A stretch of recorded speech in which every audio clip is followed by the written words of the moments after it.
Hey, I'm Ira, the host of the Insecure Girl podcast. If you're new, welcome. I'm here to talk about insecurities. Let's go.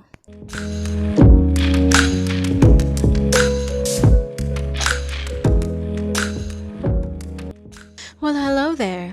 According to Cambridge Dictionary, insecurities is a feeling of not having confidence in ourselves and not being sure of our own abilities or of whether people like us. I know many of us have these kind of feelings of not being good enough. Rather than overcoming our insecurities, we hide behind them, make them our identity, and let them define who we are in the society. As a result, we live our lives having a depression and anxiety episodes, and we begin to have bad health conditions due to sleepless nights. Then, we start to lose motivation in our daily lives that we're not able to make any progress, and we struggle to build a healthy relationship with the important people in our lives. I have discussed about this in the previous episode. If you need more context, you can listen to the previous episode before diving into this week's episode. In this week's episode, we're going to look at the root causes of our insecurities, discuss about them, and provide few helpful tips to turn our insecurities into valuable traits. Will you stay tuned and stay with me till the end of this episode? Great! Let's get to it.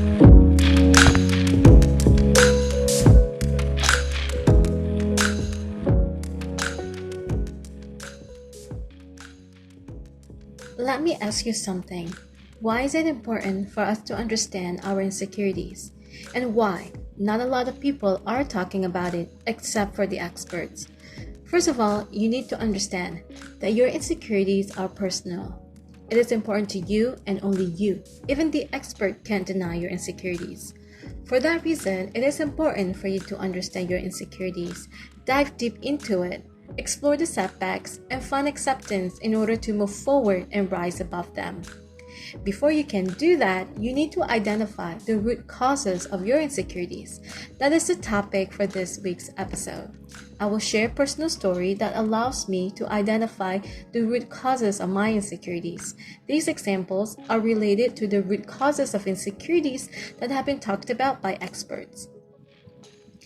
After that, I will share some of the key root causes of insecurities that have been talked about and researched by experts. You can use this information to help you get through your insecurities. However, if you do need a professional help, I think that is the best option, as this podcast is uploaded purely for entertainment purposes. I'm not a professional, but my goal is to provide a safe space for listeners who have similar experience as me to understand more about their insecurities, share out information that are helpful to lift up their spirit when they are feeling lost, and let them know that being insecure is okay. This is not me just giving words of wisdom to give false hope, but it is actually backed up by research, taught by experts, and many people are talking about it, sharing similar knowledge, hoping to help everyone to become the better version of themselves. Luckily, you have found this podcast, and I'm one of the messenger. So grab a cup of warmth, settle into a cozy space, and let's unravel the layers together. It's time to shine a light on the shadows that linger within as we strive for self-love, self-acceptance, and an empowering journey towards a more confident and authentic version of ourselves. Ready? Let's go!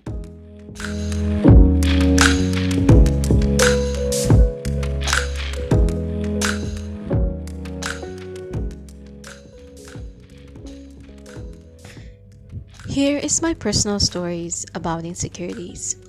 Growing up, I had an older brother who I looked up to. He was obedient and you can say he was a good boy. Then there was me, a little girl with a temper tantrum. I'm always making fuss and causing trouble with my siblings. My mom and dad always told me to be like my brother. This was the early years of my life being a troubled little girl. Then as I aged, my parents had more children. They were the better version of me. Then I was compared to my younger siblings or my cousins. They were obedient, smart, more adorable, and likable by others. Then there was me. I was told by others that I'm trouble, so better not to interact with me. Growing up, this is what it was like. Always be the second choice or always not being picked by. These insecurities were transferred when I attended kindergarten, first and second grade. As I remembered, I didn't have many friends in school. I was pretty shy and didn't really know how to interact with other kids. But when I saw my brother, I felt safe. All my insecurities and fear went away. However, my insecurities were never really addressed or dealt with because I've always had a safe net. Then I had to move to America. It was the same scenario. Didn't have a lot of friends and I always played with my brothers. All the friends I had were my brother's friends. This was my childhood. When I was a teenager, it was the same experience. Didn't have a lot of friends, and if I did have friends, I always wanted to be like them. The friends that I had were smarter, prettier, and more likable by others. I'm always behind them, afraid to shine through. This cycle repeated again in high school, but in college it was different. My safe net were not in my circle and I was forced to learn how to present myself in a new world without a safe net. That was the time when I discovered who I was and what I wanted to become. Then I had to move back to my country, Malaysia. I had to leave who I was behind. My mother told me at the time that I shouldn't be my old self when I had to present myself in my society. The community here was different and not accustomed to my ways. It was the beginning of my journey to be someone else and trying to fit in my society as someone else. It was a brutal period of my life. During this period, I permanently lost my safe net, who was my older brother.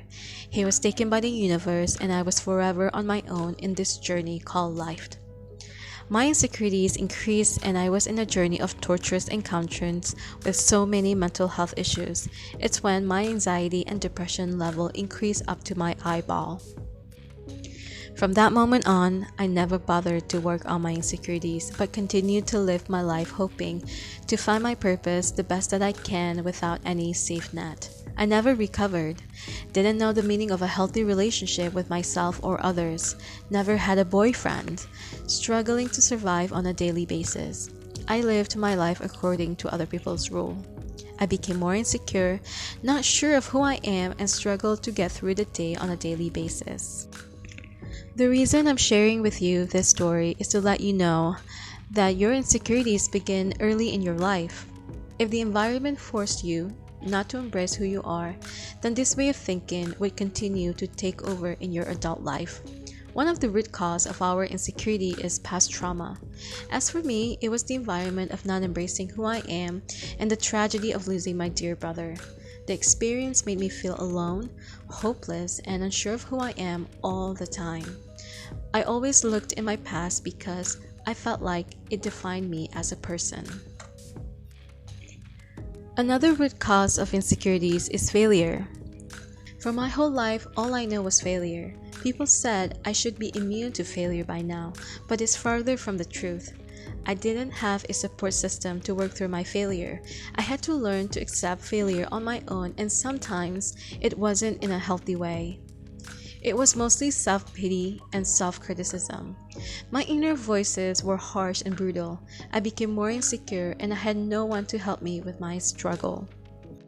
Remember, my safe net was permanently vanished from the world. I was all alone in this journey called life. The next root cause of insecurities is not having a healthy relationship all around us. This can be with family members, peers, and so on. As I have shared earlier, my family always encouraged me to be like everyone else according to the norm. This is where I struggled the most. I only know how to be me. When I tried to be like everyone else in my society, it felt wrong. It felt like I had denied myself a life that was given to me for me. I became more insecure and I questioned my sense of being. The last root cause of insecurities is lack of knowledge. What knowledge is that? Knowledge in what it means to be our authentic self. When we were growing up, the knowledge about who we are was based on the perception of the people around us. For me, it was my parents, my siblings, extended family members, and the people I had to engage with in my life, such as classmates, neighbors, teachers, co-workers. The idea of me as a person was being portrayed by other people rather than from my own perspective. For that reason, I often had to question my sense of being. Are the people's view of me the real me? This has always been on my mind. The only time I felt good about myself is when I did a good job in a test, in a class, at the university, a work project, and others. My sense of being was being rewarded when I did a good job on what the society called it the standard of achievement. When you work hard, you will be rewarded. The harder you work, your reward will increase. But when the standard of achievements vanish, that's when we question our sense of being. Who am I? The insecurities rise from the fact that we don't know who we are because the society have told us who we should be. In this episode, I challenge you to question who you are and your sense of being. Use this question to challenge yourself when you face self-doubt, uncertainty, and frustration.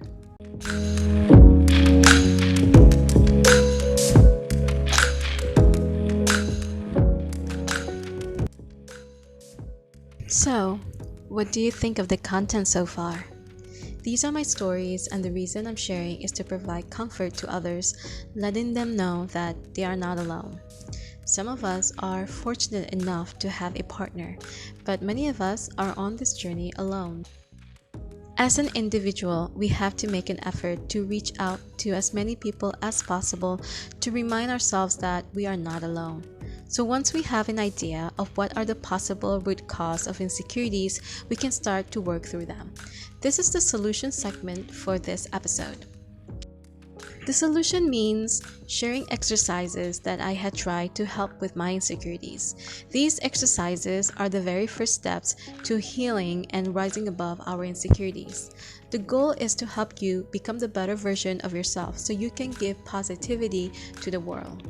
You may be skeptic with the methodology because it's purely based on my experience and some research I did, but I'm hoping you are open to trying something different because you desire to change your life, correct? So why not give me a chance? We are practically in the same boat. So if you let me, let's hop into this transformation journey together, one step at a time. Are you ready? Here we go.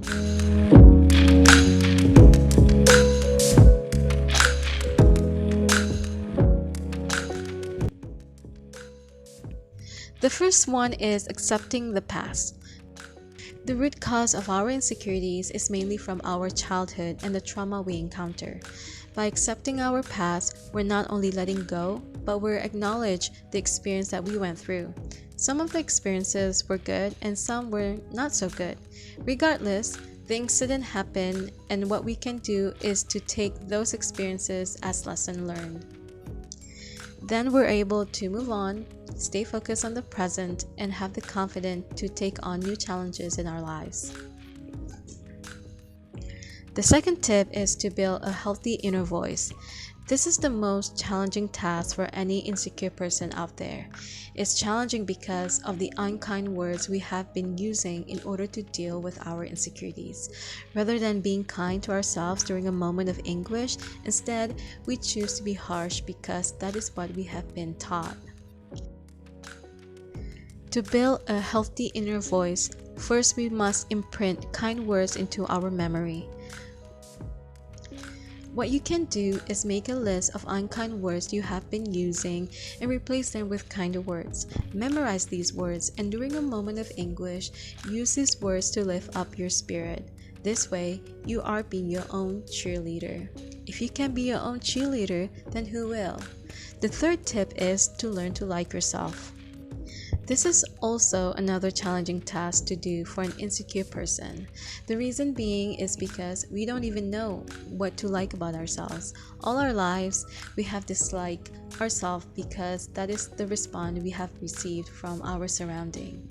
To change this way of thinking will be challenging, but not impossible. How to do it? It's simple. In your journal, write 3 attributes you like about yourself. Try not to make it a physical traits.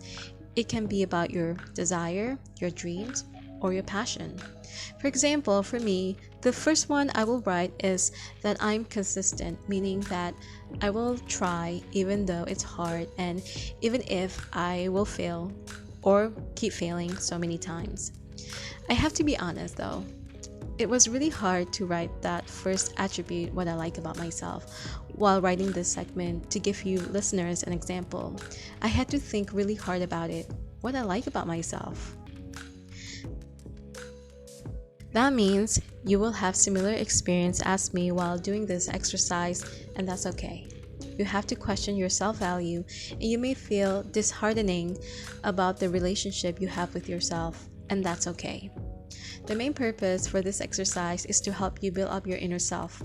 Keep going and don't stop until you finish writing the 3 attributes you like about yourself. The last tip I'm going to share to work through your insecurities is to identify your strengths. This exercise can be challenging or easy depending on how you did in the previous exercise. If you have enjoyed and break through the previous exercise, you may be able to write down your strengths easily. If you have struggled in the previous exercise, that is normal, and try not to feel discouraged. This exercise is supposed to help you see the goodness in yourself. So try to list down your strengths. What are they? It can be your positive attitude, or the fact that you are patient, or you are passionate about your work, or that you are hardworking, or that you're very focused, or you're a very responsible kind of person, and so on. But I only have one request from you while doing these exercises is that you have to be completely honest with yourself and open your heart and soul to dive deeper to find that valuable answer to help you in this self-improvement journey.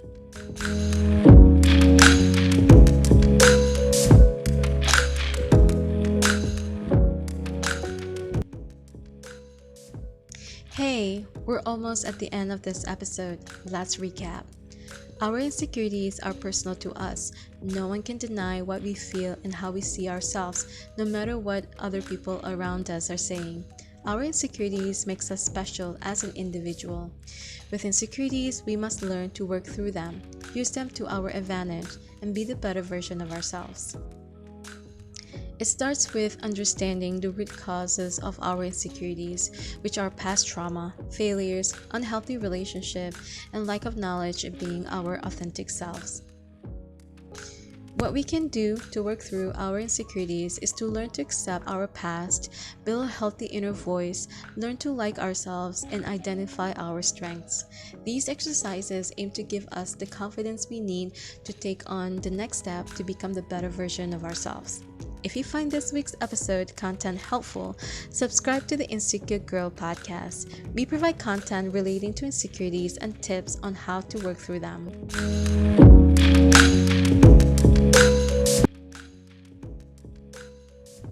Finally, we have reached the end. Thank you so much for sticking around.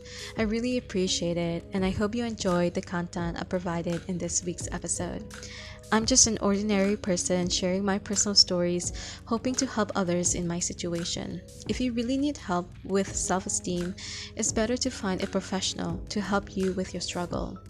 This podcast is purely for entertainment purposes, and my goal is to provide a safe space for people like me who struggle with insecurities to let them know that they are not alone in this journey.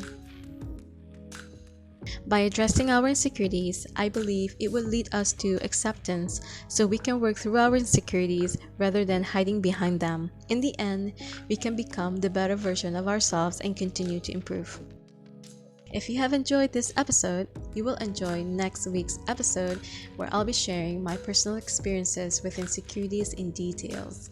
I hope you will join me and gain new insight. New episode will be up every Monday. You can subscribe and get notifications so you won't miss an episode. Thank you so much for listening, and I'm really excited to engage with all of you in the next episode. Once again, welcome to the Insecure Girl podcast. I'm your host, Era. Until next time, have a good day.